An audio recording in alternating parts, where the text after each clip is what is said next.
আর কেউ বলতে পারছে না। বঙ্কিমচন্দ্রের ছদ্মনাম কি? কোন ছদ্মনামে? তুই বলবি বা বলেছে ও পেয়ে গেছে। মোহনা বলো। বলো কমলাকান্ত। Very good.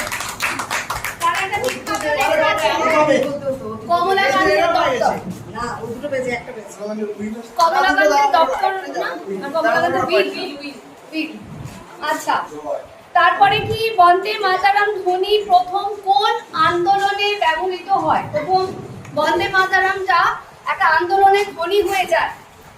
কোন আন্দোলনে প্রথম ব্যবহৃত হয়? কোন আন্দোলনে? বলো। বঙ্গভঙ্গ। বঙ্গভঙ্গ আন্দোলনে ব্যবহৃত হয়। Very good. অন্যরা জেনে রাখো। বঙ্গভঙ্গ আন্দোলনে বন্দে মাতরম ধ্বনি প্রথম ব্যবহৃত হয়। চন্দ্রের কত সময় লেগেছিল? গানটা লিখতে কত সময় লেগেছিল বঙ্কিমচন্দ্রের? বলো। 1 ঘন্টা।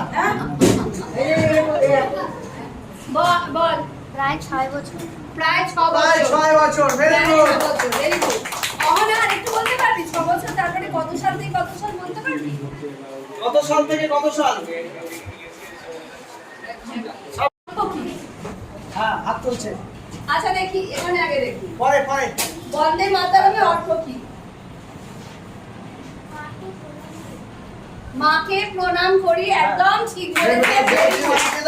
Very good. খুব ভালো। আচ্ছা, এর পরের প্রশ্ন সবার জন্য। বন্দে মাতরম গানটি প্রথম কবে গাওয়া হয়েছিল? প্রথম কবে গাওয়া হয়েছিল? প্রথম কবে গানটা গাওয়া হয়েছিল?